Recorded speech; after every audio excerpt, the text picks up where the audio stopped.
amalan yang sangat ringan sekali, tetapi mendulang pahala yang sangat besar. Kalau kita mau mengamalkan amalan ini khususnya di 4 tempat, maka kita dinyatakan sebagai adz-dzakirunallaha katsiran,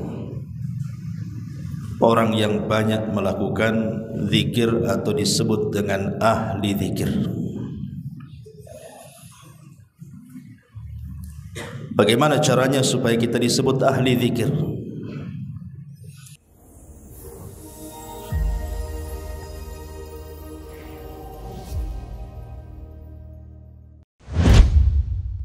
Bismillahirrahmanirrahim. Assalamualaikum warahmatullahi wabarakatuh. Waalaikumsalam.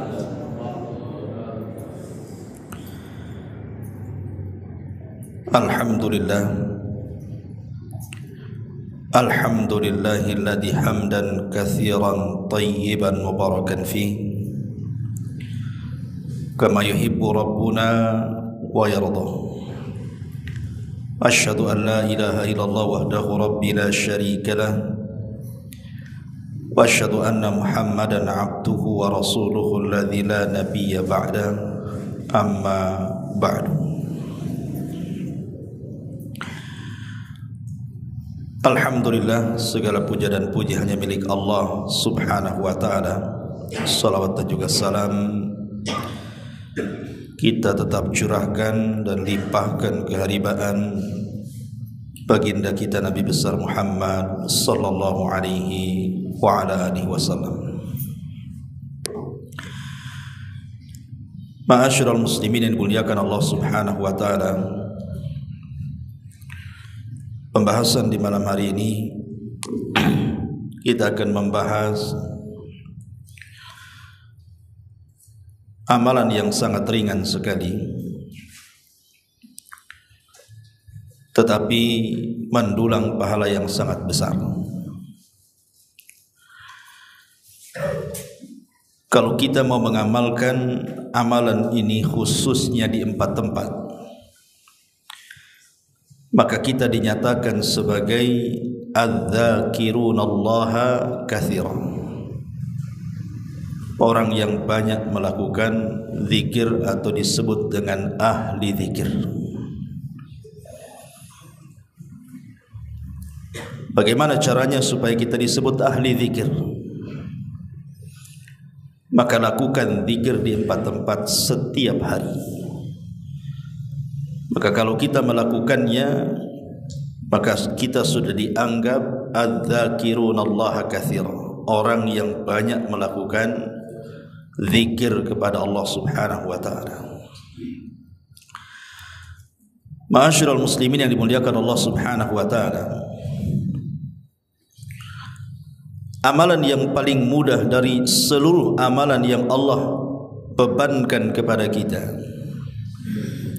adalah zikrullah azza wa jalla, berzikir kepada Allah azza wa jalla.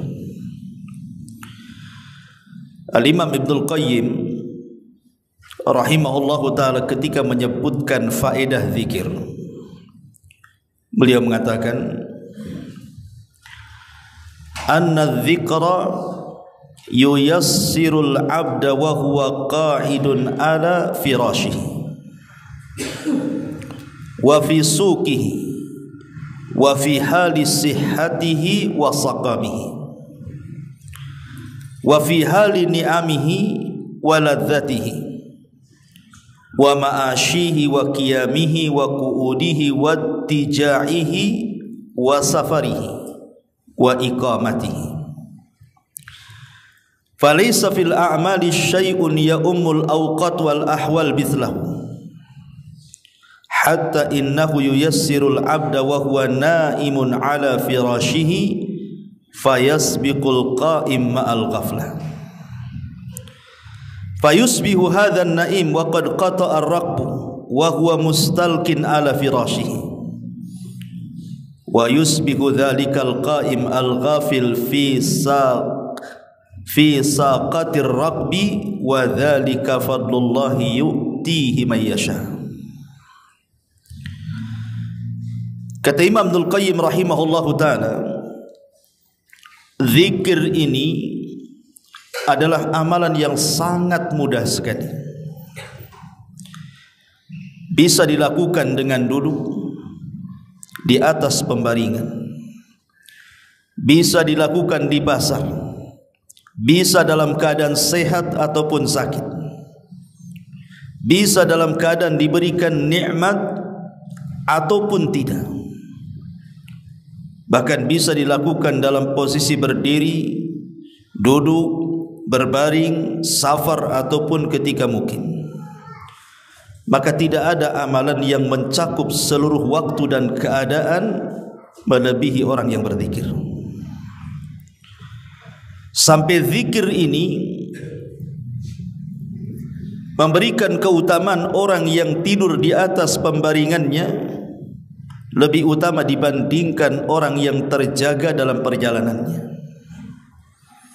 Dan itulah keutamaan yang Allah berikan kepada setiap hambanya yang dikehendaki. Subhanallah, ini perkataan bagus sekali. Ma'asyiral muslimin yang dimuliakan Allah Azza wa Jalla, kalau anda haji, anda harus mengumpulkan harta, kemudian harus lelah letih dalam perjalanannya. Kalau kita puasa, kita harus menahan lapar sejak terbit fajar sampai terbenam matahari. Kalau kita salat, kita pun harus bergerak berwudu. Bahkan dalam satu hari kita harus bergerak selama 5 kali. Begitu juga zakat, kita harus mengumpulkan harta yang banyak. Kemudian baru setelah nisab dan haulnya tercukupi, baru kita keluarkan zakat. Tapi tidak dengan zikir. Dari seluruh amalan-amalan yang Allah bebankan kepada kita, tidak ada amalan yang jauh lebih ringan dibandingkan zikir. Tanpa harus mengeluarkan harta dan tanpa harus mengeluarkan tenaga. Zikir ini amalan ringan, tapi faedahnya sangat besar sekali. Makanya kata Imam Ibnul Qayyim rahimahullahu ta'ala, zikir itu bisa dilakukan siapa saja, mau orang alimnya, mau orang jahilnya, mau orang sehatnya, mau orang sakitnya, mau orang safarnya, mau orang mukimnya. Semua bisa dilakukan dalam kondisi apapun dan dalam waktu apapun. Anak kecil bisa berzikir, remaja bisa berzikir, orang sudah dewasa bahkan tua bisa berzikir, laki-laki perempuan bisa berzikir.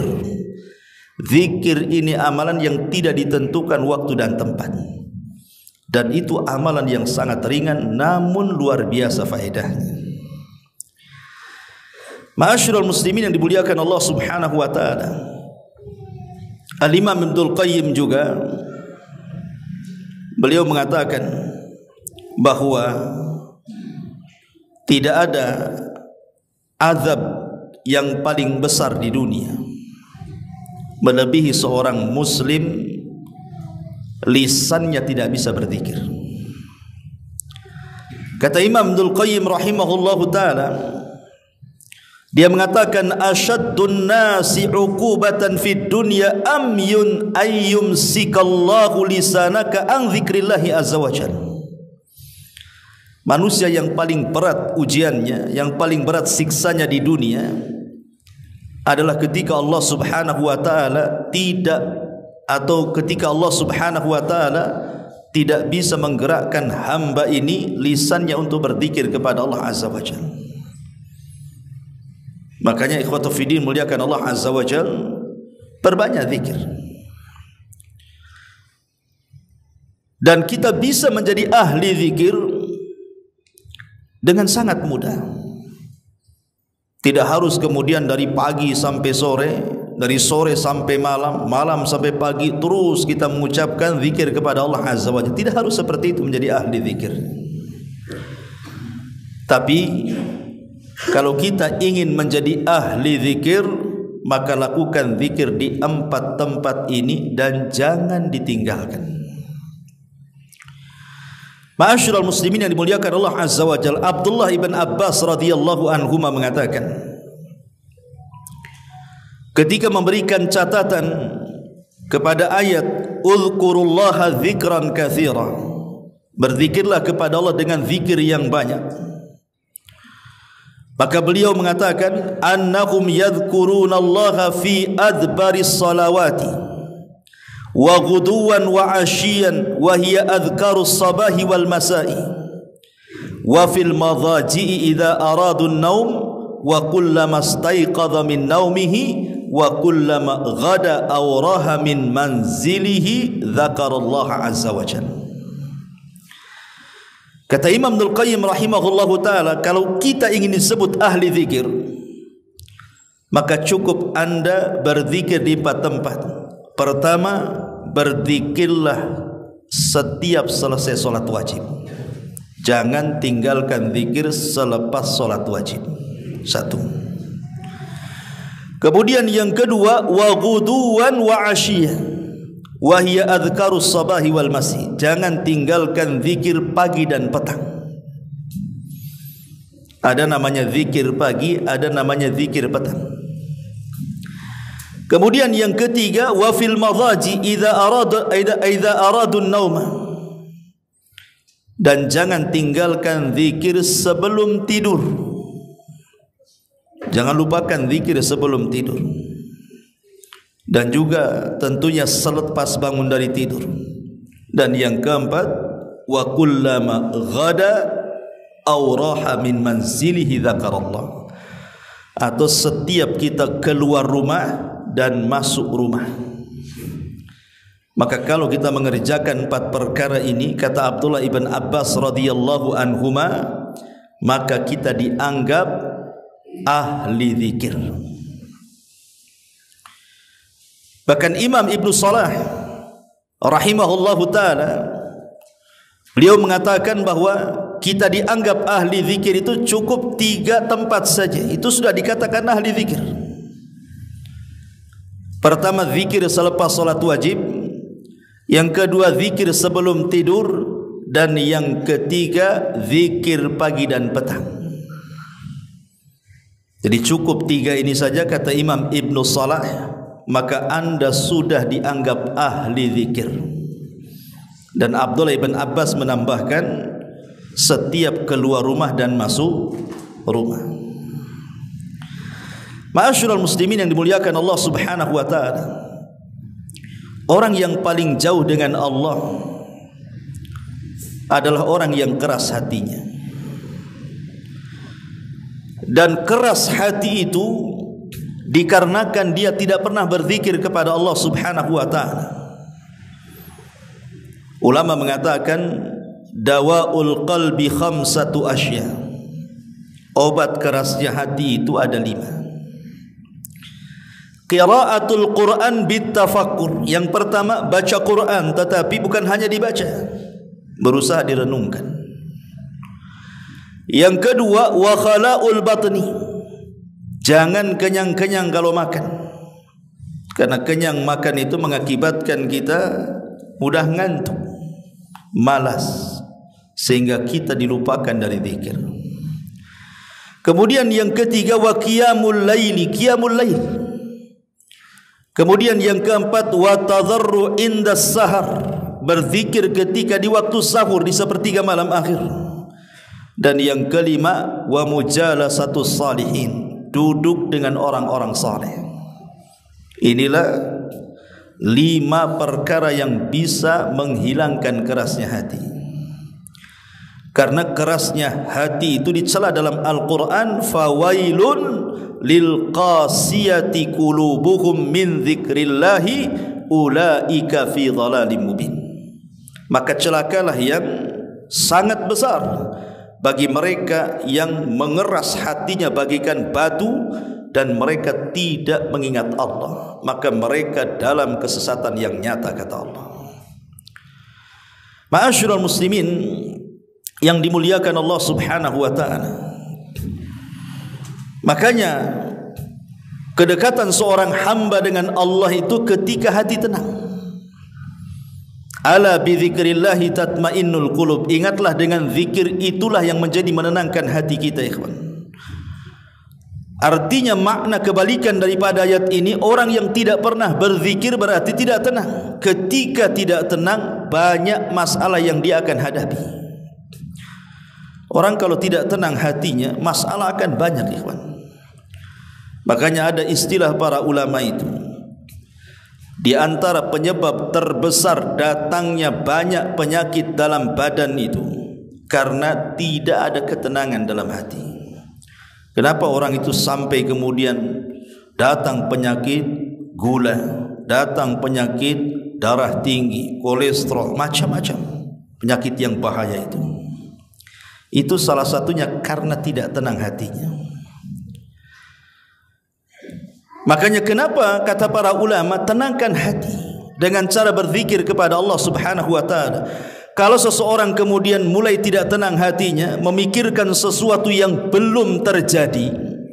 Kan ada orang stres itu kan memikirkan perkara yang belum terjadi kan. Takut miskin, takut sakit, takut ini dan itu. Hakikatnya orang yang takut itu dapat musibah 2 kali. Kalau dia takut miskin, hakikatnya dia sedang miskin. Kalau dia takut sakit, hakikatnya dia sedang sakit. Kalau dia tidak takut bahagia, memang dia sedang tidak bahagia. Coba bayangkan ya, kalau antum umpamanya takut sesuatu yang belum terjadi, anggap saja takut masa depan, mikir macam mana makan, ekonomi dan begitu seterusnya. Ketika kita berfikir sesuatu yang belum terjadi, dari kefakiran, dari sakit dan begitu seterusnya, hakikatnya telah tercabut satu kebahagiaan. Karena itu kan belum terjadi. Ngapain dipikirin? Gara-gara dipikirin jadi stres jadinya kan. Yang kedua, ketika dia berfikir seperti itu, harusnya dia bahagia, tercabut kebahagiaannya. Jadi stres mikir masa depan, hari ini dia berfikir stres juga, 2 kali stres dia jadinya. Makanya kemudian kalau kemudian setan sudah memberikan was-was kepada kita, berzikirlah kepada Allah. Imam Syafi'i rahimahullahu taala pernah ditanya, wahai Imam Syafi'i, kenapa orang itu bisa suudzon kepada Allah, bisa berburuk sangka kepada Allah, itu kenapa? Kan banyak orang berburuk sangka itu. Hari ini banyak, bahkan mungkin di antara kita ada yang berburuk sangka kepada Allah Azza wa Jalla. Contohnya orang yang hasad itu kan buruk sangka. Kenapa orang lain diberikan kekayaan, kenapa saya asik miskin aja nggak kaya-kaya? Kenapa orang lain kok sehat terus, saya pula penyakit datang bertubi-tubi? Kenapa anak orang lain bagus-bagus, anak saya pula kurang ajar? Ada orang yang membanding-bandingkan kan? Itu karena was-was, tidak redha dengan pemberian Allah Subhanahu wa taala kan. Ketika hati ini was-was, itulah yang menjadikan kita terlampau berfikir masa depan yang belum tentu terjadi. Mikir anaknya nanti kalau sudah besar sekolah di mana, kerja di mana, dapat jodoh atau jomblo terus dan begitu seterusnya kan. Nggak usah dipikir, ngapain dipikir? Semua manusia sudah ada takdirnya masing-masing. Nggak usah dipikir kan. Makanya kalau datang was-was seperti ini, karena inilah was-was yang menjadikan kita ini suudzon kepada Allah. Kalau datang was-was kepada kita, berzikir kepada Allah Subhanahu wa taala. Karena Allah Subhanahu wa taala mengatakan, istahwadha alaihimus syaitan fa ansahum dzikrallah ulaika hizbus syaitan ala inna hizbas syaitan humul khasirun. Syaitan telah menguasai mereka, memberikan was-was, lalu menjadikan mereka lupa dari zikir kepada Allah Subhanahu wa taala. Mereka itulah golongan-golongan setan. Ketahuilah bahwa sesungguhnya golongan setan itu adalah golongan yang rugi, kata Allah. Jangan sampai hati kita dikuasai setan kemudian diberikan was-was. Hilangkan setan itu dengan zikir, karena zikir itu mengundang malaikat. Dan kalau ada malaikat, pasti setan akan lari. Tak mungkin malaikat dengan setan berkumpul. Ma'asyiral muslimin yang dimuliakan Allah Subhanahu wa taala. Bahkan Nabi SAW sampai mengatakan permisalan orang yang berzikir dengan orang yang tidak berzikir itu seperti orang yang hidup dan mati. Jadi kalau lisan kita tidak pernah berzikir kepada Allah Azza wa Jalla, apa bedanya Anda dengan bangkai gitu maksudnya? Enggak ada bedanya Anda dengan bangkai itu. Maka perbedaan orang yang hidup dengan bangkai yang sudah mati itu adalah ketika lisannya berzikir kepada Allah Azza wa Jalla. Bahkan dalam hadis, rumah yang tidak dizikiri, maksudnya tidak berzikir dalam rumah tersebut seperti rumah roboh tuh. Walaupun rumah itu semegah-megahnya sekalipun, Rasul mengatakan itu seperti rumah roboh tuh, kosong, gak ada penghuninya, seperti rumah tua, rumah besetan, berhantu. Ma'asyiral muslimin yang dimuliakan Allah Azza wa Jalla, sedikit saya akan menjelaskan beberapa keutamaan zikir lalu masuk ke pembahasan. Nabi SAW bersabda, "Idza marartum biriyadil jannati fartau." Kalau kalian lewat di satu taman dari taman-taman sorga, singgah di situ. Di dunia ikhwan, terkadang beberapa negara mereka menciptakan taman-taman indah supaya orang datang dari mana-mana kan, wisata-wisata itu datang. Oh, di sana jangankan lagi di mancanegara, di negara kita saja. Di daerah-daerah itu kan biasanya ada tempat rekreasi dengan pemandangan yang indah, dengan taman yang indah. Terkadang kita harus mengumpulkan uang tuh. Tahun ini kita harus ke sana tuh. Tahun ini harus ke curug sana, curug sini. Tahun ini harus ke mana tuh? Pancuran. Ya, tahun ini harus ke Jabal Uhud. Di situ ada apa tuh? Telaga Biru. Sana nggak perlu modal, jalan kaki. Tapi maksudnya terkadang ada orang itu ngumpulin duit, lo bayangkan, hanya untuk memanjakan pandangan kita, memandang pemandangan yang indah kan. Tetapi ma'asyiral muslimin, pemandangan-pemandangan di dunia, taman-taman di dunia itu tidak seindah taman surga. Tidak seindah taman surga, enggak ada apa-apanya. Tetapi hari-hari kita ini disodorkan taman-taman surga. Di mana-mana, alhamdulillah di Batam ini banyak taman-taman surga. Kata Nabi sallallahu alaihi wasallam, "Idza marartum biriyadil jannati farta'u." Kalau kalian lewat di taman-taman surga, singgahlah kau di situ, duduk-duduklah di situ, nikmati kau di situ. Sahabat bertanya, "Wa mariyadul jannah?" Apa itu taman-taman surga itu wahai Rasul? Maka Nabi SAW hilaqul dzikri, beliau bersabda, halaqah-halaqah orang yang berkumpul dalam rangka mengingat Allah Azza wa Jalla. Kata Imam Nawawi rahimahullahu taala, maksudnya hilaqul dzikri adalah majlis-majlis ilmu. Itulah halaqul dzikri, orang yang berzikir kepada Allah. Seperti antum duduk nih, hakikatnya di taman surga. Ya. Cuman kan masalahnya Nabi SAW mengatakan taman surga di sini tidak ditampakkan tamannya kan gitu. Ya hanya ditampakkan karpet masjid aja. Ya kan? Dan kadang alhamdulillah sini tidak ada tiang ya kawan. Kalau ada tiang antum masuk pertama cari tiang pasti. Cari tiang. Kayak di Masjid Muhajirin itu kan tiang banyak kali itu. Kalau ngaji semua kayaknya sudah ada posnya di situ. Ini kapling saya udah menengah, udahlah ngorok lah di situ.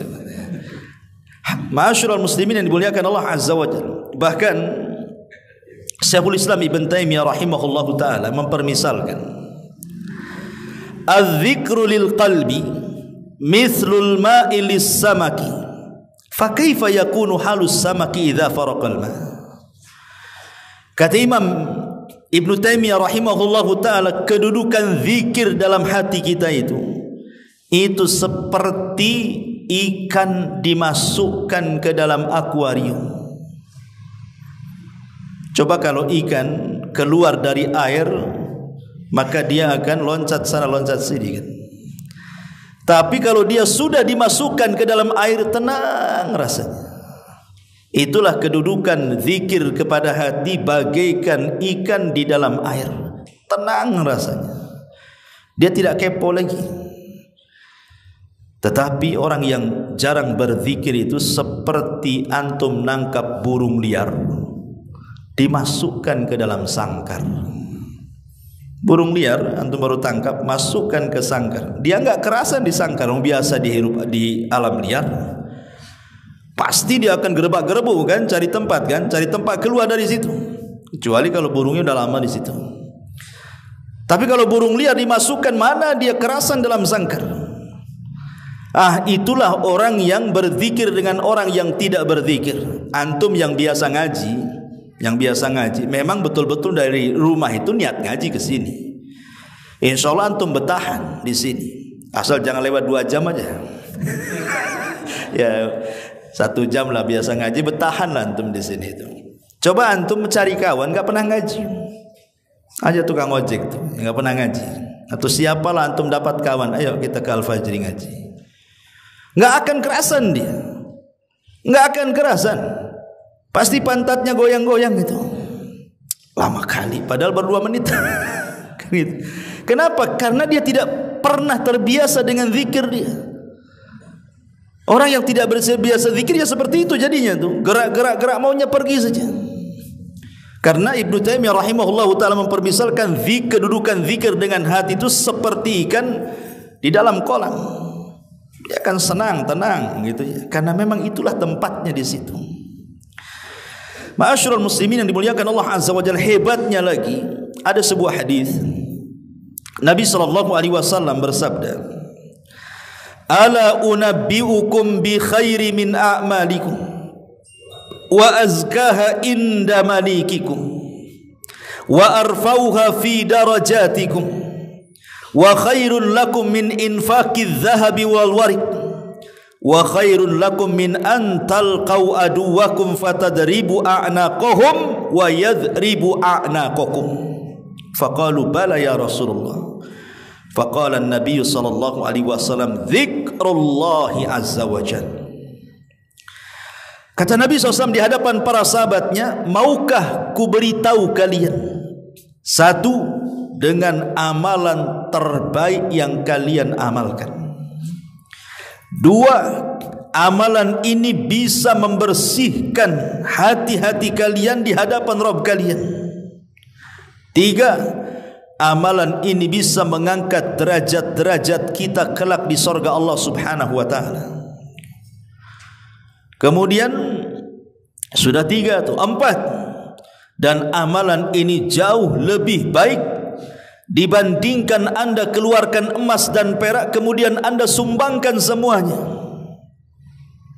Kemudian yang 5, dan amalan ini jauh lebih baik dibandingkan berjihad anda membunuh musuh atau anda dibunuh musuh. 5 perkara ya kawan.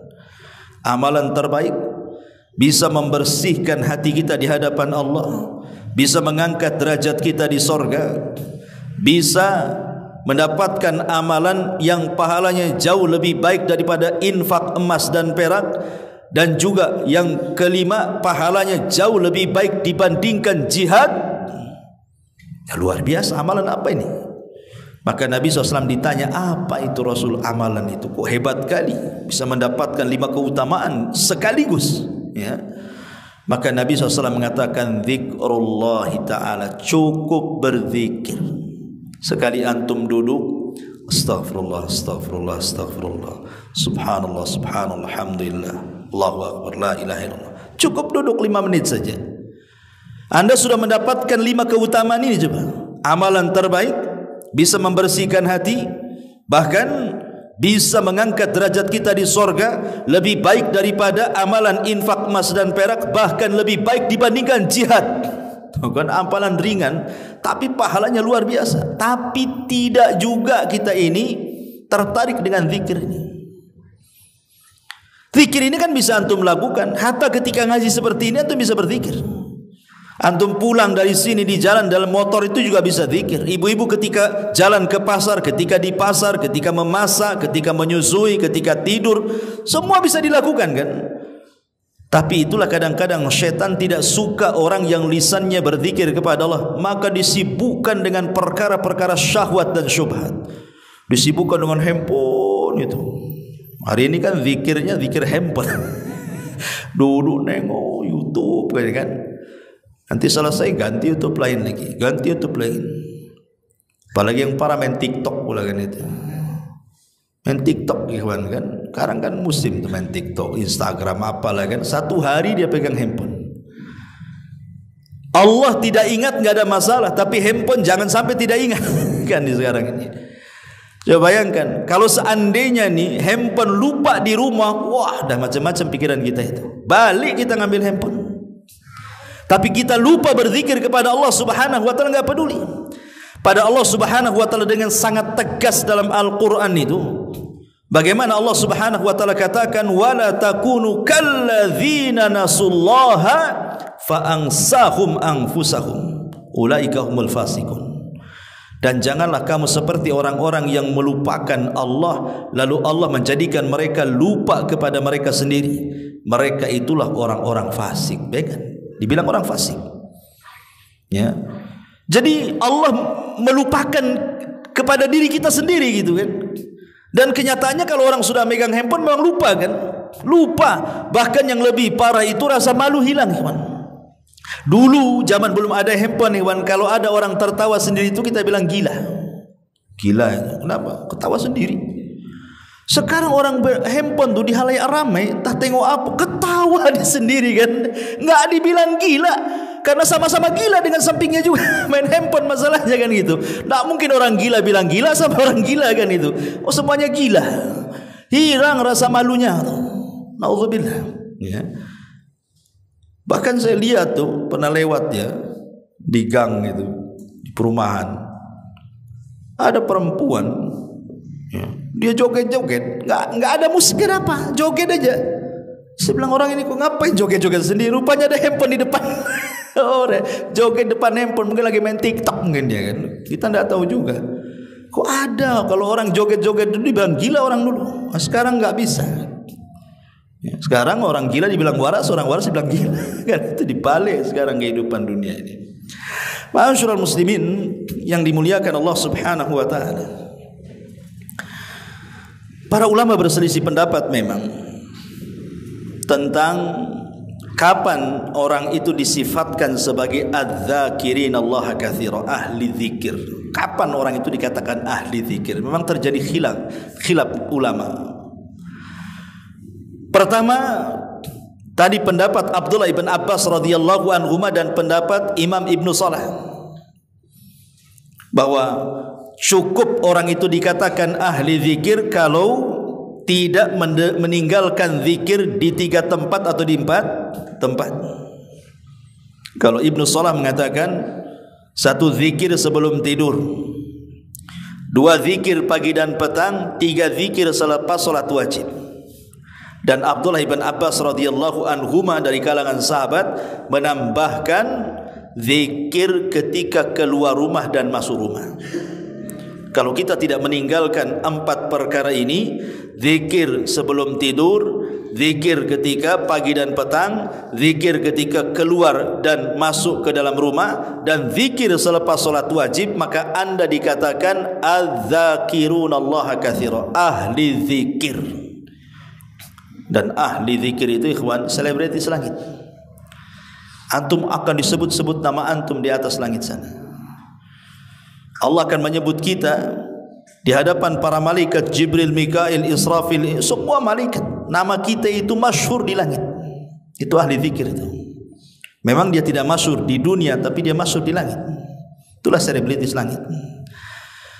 Tetapi ada juga yang berpendapat, Al-Imam Al-Mujahid mengatakan la yakunu minadz-dzakirin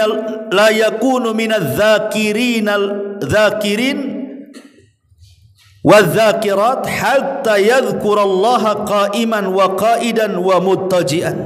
Kata Imam Mujahid, tidaklah seseorang dikatakan ahli zikir, baik laki-laki atau perempuan, kecuali dia terus berzikir baik dalam posisi berdiri, baik dalam posisi duduk, baik dalam posisi berbaring.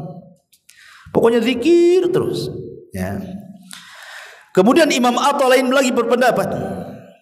Dia mengatakan man shalla salawatil khams fi huquqiha fa huwa dakhilun fi qaulihi ta'ala wadh-dhakirina Allaha katsira wadh-dhakirina Allaha katsira wadh-dhakirat. Siapa yang melaksanakan solat 5 waktu tetapi antum mendatangkan semua kewajibannya, syarat-syaratnya, rukun-rukunnya, wajib-wajibnya, sunnah-sunnahnya lengkap antum ketika solat 5 waktu itu, maka antum masuk sebagai ahli zikir. Ini kata Imam Atha. Kemudian juga Al-Imam Ibnu Al-Qayyim rahimahullahu ta'ala, beliau mengatakan man hafadha ala al-adhkari al-muwazzafati fil yawmi wa laylati fi mawaqi'iha kana minadh-dhakirin Allah katsira. Barang siapa yang menjaga zikir dalam setiap harinya, siang dan malamnya, pada tempat-tempat yang sudah dianjurkan dalam syariat, maka dia dianggap ahli zikir. Contohnya umpamanya antum bangun tidur, sebelum tidur antum zikir, bangun tidur antum zikir. Kemudian ketika hendak makan antum berzikir, selepas makan antum berzikir, masuk WC antum berzikir, keluar WC antum berzikir, pakai pakaian antum berzikir, masuk pasar antum berzikir. Pokoknya tempat-tempat yang diharuskan berzikir kita berzikir. Kata Imam Ibnu Qayyim, barulah kita dianggap ahli zikir.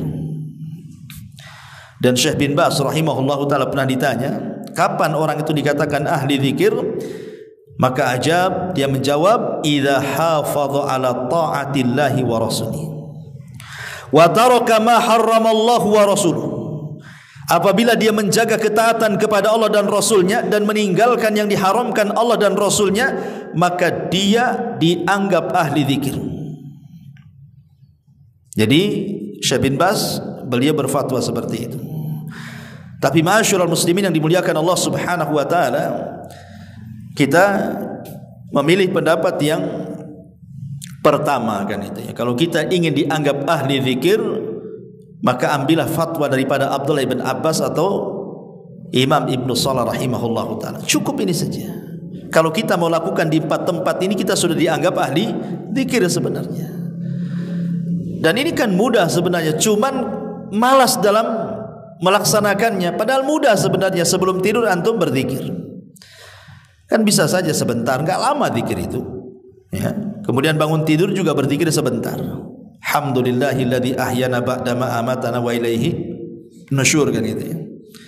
Kemudian pagi dan petang, ini cukup panjang kalau pagi dan petang gitu.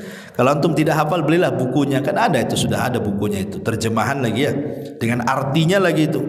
Zikir pagi apa yang dibaca, zikir petang apa yang dibaca. Karena ini faedahnya besar ya kawan. Faedah zikir pagi petang itu luar biasa. Ya, nanti saya jelaskan ya. Kemudian juga zikir selepas sholat. Kadang-kadang saya ini aneh juga, kadang sebagian ikhwan itu saya perhatikan ya. Ya, di Al-Fajri enggak ada. Ada juga 1-2. Kadang-kadang habis sholat wajib ini ya, entah apa yang dibaca, dia langsung aja berdiri di sholat sunnah. Sholat sunnah. Ya. Padahal orang yang dianggap oleh dia, mungkin dia sebagai ahli bid'ah, kadang-kadang itu zikirnya lengkap tuh. Kan gitu ya. Dia zikirnya lengkap ya, cuman kadang-kadang dianggap itulah ahli bid'ah, zikir rame-rame begitu dan begitu seterusnya kan. Tapi dia yang mengatakan orang itu ahli bid'ah, dia tidak zikir pula dia. Coba aneh kan. Dia nyalahkan orang karena zikirnya seperti itu, dia pula tak berzikir. Padahal zikir itu kan banyak masalahnya kan setelah sholat itu. Kalau kita mau baca semua itu ya cukup lama juga itu kan. Bisa sampai 15-20 menit juga kalau kita mau duduk itu betul-betul berzikir, dibaca semua yang Nabi SAW sarankan dibaca. Kadang-kadang tidak. Kecuali kalau umpamanya antum ada hal-hal yang mendesak, mungkin ya ada tamu di rumah, mau safar takut ketinggalan, ya minimalnya jangan tinggalkan istighfar. Karena istighfar, zikir itu bisa mengurangi yang kurang-kurang khusyuk dan tumanina dalam sholat. Namanya solat itu kan kita ada kekurangan, nggak mungkin dari awal sampai akhir khusyuk, tumanina semua kan, mesti ada melamunnya, mesti ada gerakan yang kekurangannya. Maka itu bisa ditempel dengan istighfar setelah solat. Maka minimalnya kalaupun terburu-buru, maka antum jangan lupakan istighfar. Astaghfirullahaladzim, astaghfirullahaladzim, astaghfirullahaladzim, Allahumma antas salam minkas salam tabarakta ya dzal jalali wal ikram. Dah pergi. Kalau harus menambah dengan tasbih, tahmid dan takbir, cukup dibaca 10 kali aja lah. Tidak harus 33 kali. Kalau antum terdesak gitu, baca 10 kali saja.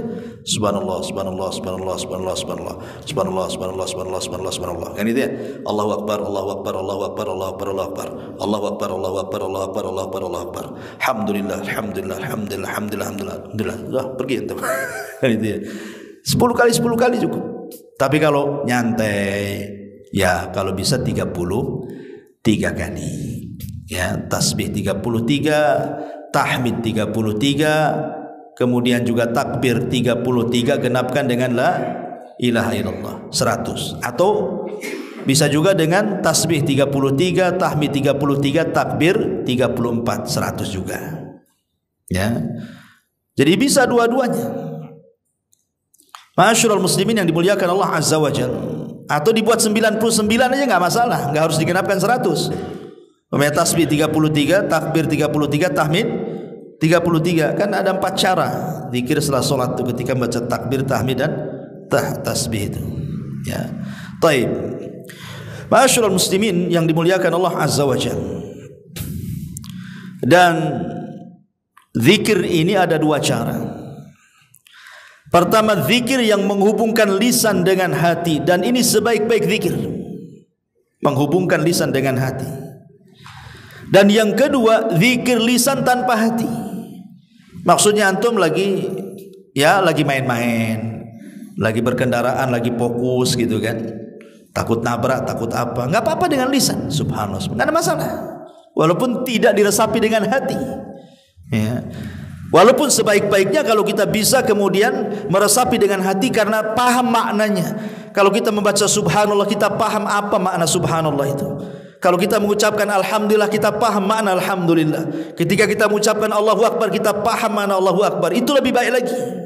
Itu menggabungkan zikir lisan dengan hati itu. Tapi kalau memang kita tidak bisa khusus seperti itu, enggak apa-apa lisan kita saja. Apa salahnya kita berjalan, duduk, berbaring, masak, kalau wanita, pasar, semuanya.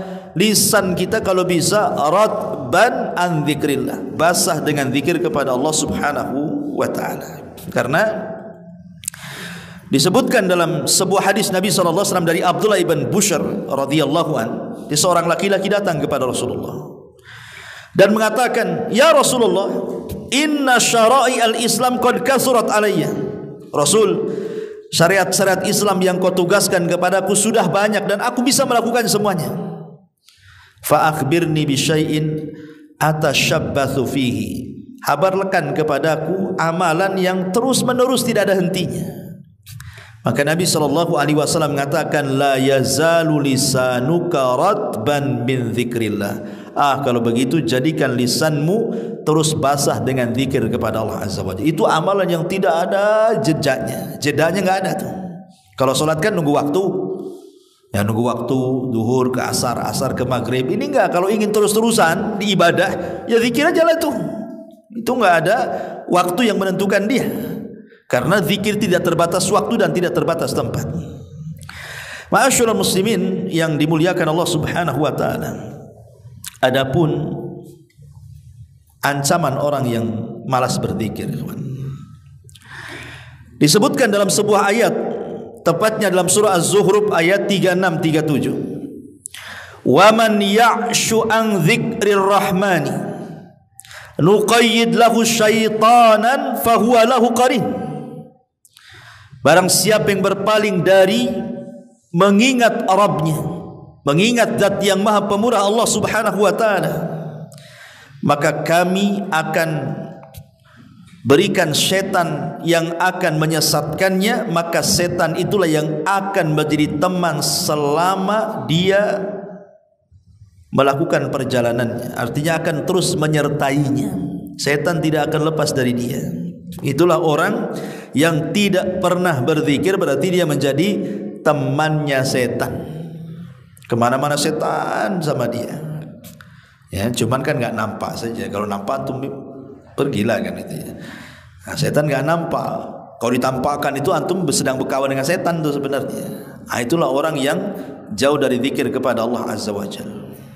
Bahkan yang lebih parah, Allah akan melupakan dia. Tadi sudah saya katakan, wala takunu kalladzina nasullaha fa ansahum anfusahum. Janganlah kamu seperti orang-orang yang lupa dengan Allah, lalu Allah menjadikan lupa kepada mereka sendiri. Allah lupa dengan kita, dan bahaya kalau lupa dengan kita, ya. Ma'asyiral muslimin yang dimuliakan Allah Azza wa Jalla. Dan yang paling bahaya lagi adalah, tadi saya sudah katakan di awal, hati kita akan keras. Hati kita akan keras sekeras-kerasnya. Dan kalau sudah keras, tidak ada ketenangan dalam hidup. Baik, sedikit kita akan bicara soal apa sih faedah zikir itu. Kenapa zikir ini teramat sangat istimewa? Apa faedahnya sebenarnya? Ma'asyiral muslimin yang dimuliakan Allah Azza wa Jalla, saya tidak menyebutkan nomornya, angka, karena banyak. Kita akan sebutkan begitu saja. Pertama, yatrud asy-syaitan, bisa mengusir setan. Zikir itu bisa mengusir setan. Kemudian juga zikir itu bisa mendapatkan keridhaan Ar-Rahman, Allah Subhanahu wa taala. Jadi Allah akan memberikan keridhaannya kepada kita. Dan kalau Allah sudah redha kepada kita, ikhwan, selesai urusan. Kalau Allah sudah redha dengan kita, pasti sesuatu yang kita minta pasti Allah kasih. Orang kalau sudah cinta dengan kita, ikhwan, apapun yang kita minta pasti dikasih. Walillahil matsalul a'la. Kemudian juga zikir bisa yuzilul ham wal gham anil qalbi, bisa menghilangkan stres, bingung, kesulitan dunia bisa hilang dengan zikir. Makanya ada hadis Nabi mengatakan apa? Man lazimal istighfar ja'alallahu min kulli hamin faraja wa min kulli dhikin makhraja wa razaqahu Allahu min haitsu la yahtasib. Siapa yang melazimkan membaca astagfirullah, astagfirullah, astagfirullah, Allah akan lapangkan hatinya yang sempit, Allah akan uraikan permasalahannya yang sulit, dan Allah akan berikan rizki dari arah yang tidak disangka-sangka. Yakin itu. Kalau kita banyak istighfar, ikhwan, pasti kesulitan kita sedikit demi sedikit terurai.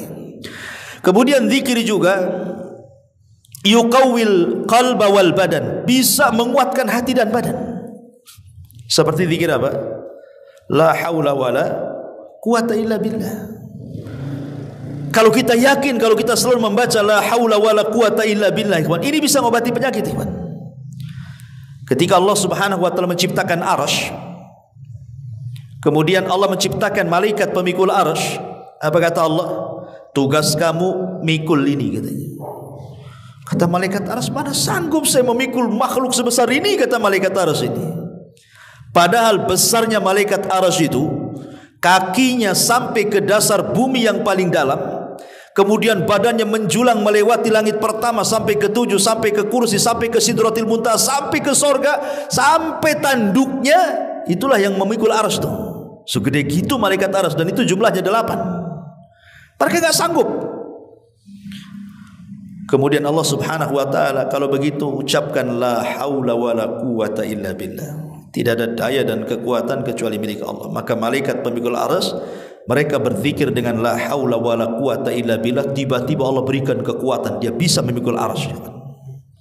Dari sini kata para ulama, kalau kita yakin dengan kalimat la haula wala quwata illa billah, dan itu jadikan zikir kita setiap hari, maka ini bisa menguatkan badan seperti kuatnya malaikat arsy pemikul ketika memikul arsy itu. Ya, cobalah kita berobat dengan cara berzikir. Kenapa kita tidak coba? Kalau kita sakit, baca la haula wala quwata illa terus gitu ya. Ini bisa menyehatkan badan, mencerdaskan pikiran. Ya.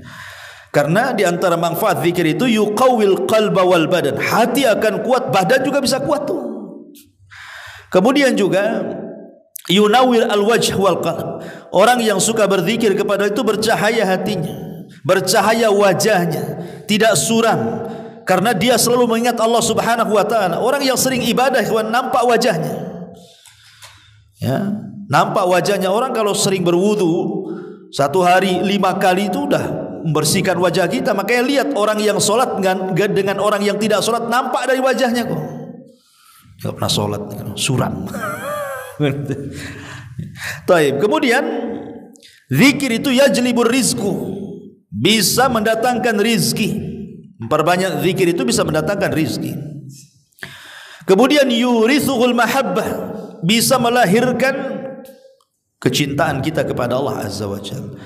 Karena bentuk cinta kepada seseorang saja kita menyebut-nyebut orang yang kita cintai kan. Man ahabba syai'an aktsara dzikrah. Barang siapa yang mencintai sesuatu pasti sesuatu disebut-sebut sama dia itu. Antum kalau suka dengan istri antum aja yang disebut. Ya. Maka orang yang cinta kepada Allah, bukti cinta adalah dengan menyebut namanya, dengan berzikir kepada Allah Subhanahu wa taala. Kemudian juga bisa mewariskan al-muraqabah, ihsan, seolah-olah dilihat Allah. Karena dia lisannya terus berzikir, maka dalam kehidupannya dia takut kalau dia maksiat. Ya, karena merasa diawasi oleh, kalaupun dia habis maksiat langsung istighfar. Astagfirullah, kenapa sih maksiat kan itu? Karena merasa diawasi Allah tuh. Ya. Kemudian juga bisa melahirkan kedekatan kita dengan Allah. Kemudian juga bisa menghidupkan hati. Saya katakan tadi, bisa menghidupkan hati, karena orang yang tidak berzikir di hatinya mati. Ketika hatinya mati susah mendapatkan nasihat. Makanya kalau kita ingin mudah mendapatkan nasihat, mudah mendapatkan hidayah, perbanyak zikir. Karena itu akan menghidupkan hati kita. Karena orang yang susah dinasihati itu jarang zikir tuh. Kalau orang dinasihati itu paling susah sekali kan. Karena antum mungkin pengalaman nasihati keluarga. Mungkin ada di antara keluarga antum yang tidak sholat, antum suruh sholat, tak mau sholat kan gitu. Itu keras hatinya tuh, mati hatinya tuh. Kenapa? Karena tidak pernah berzikir dia. Ya. Kemudian juga bisa yuzilul wahsyah bainal abdi wa baina rabbi, bisa menghilangkan perasaan ketakutan antara hamba dengan Allah Azza wa Jalla, ataupun bisa menghilangkan rasa takut yang bersangatan kepada perkara-perkara dunia, dan dia akan tenang hatinya karena dia yakin ada Allah Subhanahu wa taala. Orang kalau bersandar kepada Allah hilang rasa takutnya. Kenapa? Allah zat yang maha kuat, Allah zat yang maha kaya, Allah zat yang maha bisa melakukan segala-galanya, ala kulli syai'in qadir. Tapi kalau antum bersandar kepada pejabat turun, habislah antum. Antum bersandar kepada uang ludas, miskinlah, streslah antum. Antum bersandar kepada jenderal purnawirawan, antum lebih parah lagi kan itu, nggak ada backing lagi. Makanya kalau orang bersandar kepada Allah, Allah zat yang maha kuat, dia bisa menyakiti seluruh makhluknya, tapi makhluk tidak bisa menyakiti Allah Azza wa Jalla. Ya, kalau kita cari backing di dunia saja pasti cari backing yang kuat kan. Antum mau cari pengacara, tidak mungkin lah asal-asalan, pasti kalau bisa lawyer yang kondang, yang sering menang di pengadilan kan, supaya menang. Tetapi dibandingkan dengan Allah, mereka tidak ada apa-apanya, mereka makhluk Allah Azza wa Jalla. Kemudian juga zikir ini salah satu munjiat min adzabillah, penghilang ataupun penyelamat dari azab Allah Subhanahu wa taala. Bahkan zikir sababun nuzulis sakinah, sebab turunnya ketenangan hidup. Tadi saya suka katakan di awal, hari ini ikhwan, banyak orang stres itu masalahnya apa? Masalah ekonomi kan. Saya sudah jelaskan, padahal harta itu nikmat Allah paling rendah. Harta benda yang kita miliki itu nikmat Allah yang paling rendah. Tapi nikmat Allah yang paling tinggi itu apa? Kesehatan. Dengan kesehatan itu kita bisa melakukan nikmat iman dan Islam. Ya. Tapi kenapa kemudian kita disibukkan memikirkan harta, akhirnya sakit? Hilang nikmat yang besar karena mengambil nikmat yang kecil kan? Makanya tadi saya katakan di awal, orang kalau bingung dengan kefakiran, memikirkan bagaimana masa depan, hakikatnya itulah yang menjadikan dia menghilangkan nikmat terbesar kesehatan. Karena akhirnya banyak penyakit itu datang. Karena pokok penyakit itu semua dari hati, bukan faktor makanan. Makanan itu nomor berapa? Hati kalau tenang, senang, bahagia, itu penyakit jauh-jauh tuh. Tapi kalau hati stres, wah itu naik semua, kawan, naik semua. Kolesterol naik, darah tinggi naik, nggak mau makan, nggak bisa tidur. Wah itulah penyakit datang di situ. Masa kita mengejar nikmat yang rendah menghilangkan nikmat yang tinggi? Ya, makanya zikir ini bisa menjadikan kita tenang. Bahkan zikir ini juga bisa menjauhkan kita dari dosa-dosa lisan. Kalau kita sering berzikir kan lupa gibah kita. Tapi kalau kita lupa zikir itu pula gibah yang dilakukan kan itu ya. Makanya mama di atas nih, kalau orang sering berzikir nggak mau gibah dia. Biasanya tukang gibah itu karena jarang zikir tuh. Ya zikirnya ya gibah tadi. Ya nyebutin orang ini itu ini macam-macam. Orang jalan aja digibah. Ada ibu-ibu kulitnya hitam, bajunya putih. Apa ini hitam putih? Padahal kenal pun tidak kan gitu ya. Hanya lewat bisa dikomentari loh sama ibu-ibu itu. Antum jangan salah. Kadang-kadang nengok YouTube ya, mak-mak nih, awalnya biasa-biasa aja nggak ada emosi, tenang hatinya. Entah apa yang dilihat tuh, kok dia bisa caci maki YouTube tuh. Dasar anjing gitu. Subhanallah, kok bisa dia mencaci maki ada di situ? Padahal ketika belum buka, hatinya tenang itu. Kok dia bisa ngomong anjing, ngomong ini, ngomong itu loh. Naudzubillah kan itu. Tukang laknat. Ya, karena jarang berzikir. Harusnya kalau kita melihat sesuatu yang tidak suka itu, kan berzikir enak. Innalillah, kan itu enak ya. Wa inna ilaihi astaghfirullahaladzim. Ini enggak, binatang yang keluar. Kan enak kalau zikir itu. Oh, ketika melihat pemandangan subhanallah, kan enak tuh. Ketika melihat orang jahat, wah, astagfirullahaladzim. Jadi enak gitu. Ini indah yang keluar bukan itu. Ya, kalau kita nengok suami hati-hati nih. Yang tadinya nggak punya dosa, gara-gara itu punya dosa jadinya. Tapi orang yang berzikir kepada Allah pasti akan dilupakan dari ghibah, namimah, dusta dan begitu seterusnya. Dan di antara faedah zikir juga ikhwan, kita ini sedang bermajlis di majlisnya para malaikat. Seperti kita sekarang ini kan majlis malaikat ikhwan. Malaikat datang, di atas kepala antum ada malaikat, antum nggak nengok saja sampai ke langit malaikatnya itu. Kemudian yang paling di atas itu ditanya sama Allah tuh, ngapain kau di sini, bahasa saya tuh. Begini hamba, di bawah ada hambamu yang sedang berzikir kepadamu. Kata Allah, apa yang mereka minta? Mereka minta sorga. Maka Allah mengatakan, ku kabulkan permintaannya. Makanya Rasul mengatakan, man salaka tariqan yaltamisu fihi ilman, sahhalallahu bihi tariqan ilal jannah. Siapa yang melangkahkan kaki belajar agama, berarti sudah memudahkan langkahnya ke sorga. Termasuk juga orang yang berzikir ini, ma'asyiral muslimin yang dimuliakan Allah subhanahu wa ta'ala, anna fi qalbi khullatun wa wafaqatun la yasudduha syai'ul batta illa dzikrullah. Dalam hati seseorang itu terkadang ada hal-hal yang mengganjal dan tidak bisa dibuka pintu ganjalan kecuali dengan zikir. Kadang dalam hari-hari tertentu antum dapat masalah kan, rasanya enggak bisa keluar dari masalah. Stres sekali. Enggak bisa, kayak kiamat nih, kiamat besar nih kayaknya. Ada waktu-waktunya antum akan mengalami itu, di mana antum akan mengalami masalah yang enggak bisa keluar dari situ. Kayaknya susah untuk menangkan hati itu. Maka kata para ulama, tidak ada pintu untuk keluar kecuali zikir. Kalau antum mengalami masalah hebat, tak bisa keluar dari situ kayak kiamat, perbanyak zikir saja. Ya, nanti lama-lama tenang terurai, nanti akan jernih pikirannya. Ma'asyiral muslimin yang dimuliakan Allah subhanahu wa ta'ala, termasuk juga zikir ini ra'sus syukri. Orang yang banyak berzikir hakikatnya dia telah melakukan inti daripada syukur. Inti daripada syukur adalah zikir kepada Allah. Kenapa? Karena fama syakarallaha ma lam yadhkuruhu. Anna dzikra ra'sus syukri. Fama syakarallaha ma lam yadhkuruhu. Orang yang tidak pernah bersyukur kepada Allah, hakikatnya dia tidak pernah berzikir. Karena di antara zikir itu ucapan alhamdulillah, dan itu bentuk syukur kan. Berarti orang kalau tidak pernah mengucapkan alhamdulillah, selamanya tidak bersyukur dia. Harusnya kata ulama, lafaz yang paling bisa untuk supaya nikmat kita tidak hilang, minimalnya walaupun tidak bertambah tapi tetap. Ya, kalau seandainya okelah Allah tidak menambah nikmat kita, tetapi tidak menghilangkan nikmat kita. Maka lafaz yang bisa menetapkan nikmat kita adalah lafaz alhamdulillah. Kalau kita sering mengucap alhamdulillah, minimalnya nikmat kita walaupun tidak bertambah tapi juga tidak berkurang. Ucapkan alhamdulillah, ini bentuk syukur kita kepada Allah Azza wa Jalla.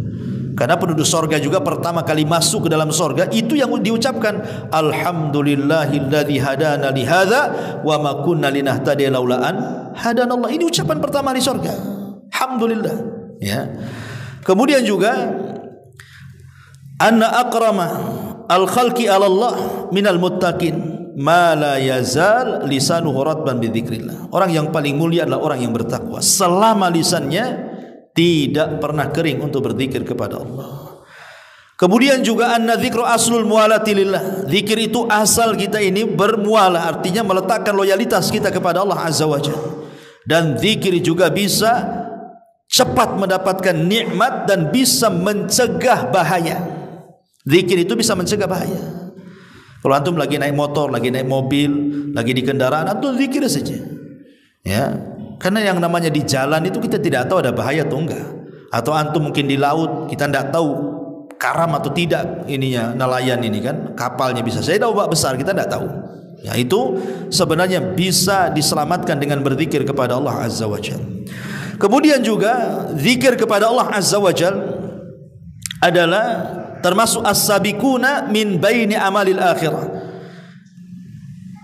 Termasuk as-sabiqun, orang yang berlomba-lomba bersegera dari amal-amal akhirat. Seolah-olah begini, ikhwan, kalau antum ini sama-sama ngaji di sini, sama-sama ngaji, sama-sama duduk, tapi yang satu ya dengerin saja. Ya, tapi yang satu kadang-kadang dia selingi dengan zikir ketika mungkin ustadznya minum, astagfirullah, alhamdulillah. Nah, udah kalau ngomong didengerin lagi. Ya, pokoknya tadi sebelum ustadznya datang berzikir, yang satunya ya nunggu aja. Maka orang yang talabul ilmi dengan berzikir masuk surga duluan tuh. Walaupun sama-sama dari rumah ke sini. Atau antum pulang dari sini sama-sama habis ngaji, yang satu naik motor, yang satu naik motor juga. Satu perumahan, yang satu zikir, yang satu tidak. Yang zikir ini duluan dia masuk surga tuh. Karena Rasul yang mengatakan sabaqal mufarridun, sabaqal mufarridun, sungguh telah mendahului kita al mufarridun. Rasul mengatakan, ditanya siapa mufarridun itu Rasul? Adz-dzakirunallaha katsiran wadz-dzakirat, perempuan dan laki-laki yang banyak berzikir. Kemudian juga zikir adalah ladzatun azimatun, kelezatan yang luar biasa. Ya, zikir itu sebenarnya kalau kita terus dengan menghadirkan hati dengan penuh kehusyuan, maka kita akan mendapatkan kelezatan zikir sebagaimana kita mendapatkan kelezatan mendengar musik.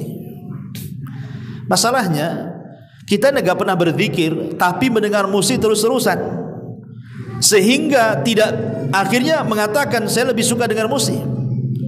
Apalagi kalau pakai instrumen-instrumen gitu ya, yang sedih, yang ini, yang itu.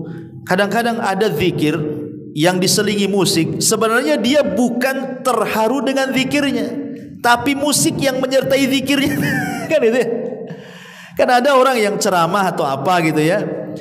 Ya kalau tanpa musik kita dengerin ya kayaknya ya gini-gini aja, rata aja ya bahasanya ya.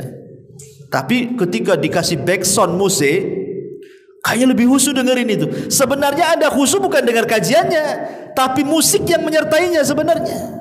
Karena tidak mungkin musik dengan Quran itu bersatu. Ya. Masyaallah muslimin yang dimuliakan Allah, ini dah bahaya ini. Jadi antum bisa meneteskan air mata itu karena instrumennya kan gitu ya. Bukan karena isi daripada ceramahnya. Masyaallah muslimin yang dimuliakan Allah Azza wa Jalla. Kemudian zikir juga sababul tasdiqir, itu sebab yang paling besar kita lebih bisa membenarkan Allah Subhanahu wa taala, dan yang lebih besar dibandingkan itu bahwa zikir adalah menyebabkan kita masuk ke dalam surga Allah Subhanahu wa taala. Wallahu a'lam bishawab. Saya kira ini yang bisa sampaikan. Karena juga waktu cepat, enggak terasa gitu ya, sudah 1 jam lebih. Biasa sampai jam 9. Kalau diselesaikan jam 9 itu jadi 1 jam setengah jadi. Kalau setengah 10 2 jam kan itu. Nah, kalau 2 jam itu ya enggak paham antum sanggup atau enggak sanggup. Saya yakin enggak sanggup ya. Subhanallah bihamdika asyhadu an la ilaha illa anta astaghfiruka wa atubu ilaik. Allahu taala alam. Assalamualaikum warahmatullahi wabarakatuh. Intinya bahwa tolong berakhlak kepada Allah. Membahas tafsir dari surah Al-Imran. Lahirlah Imam Muslim, Abi Dawud, Tirmidzi, Ibnu Hibban. Jadi ketika Yunus alaihi salatu wassalam terkena undian itu,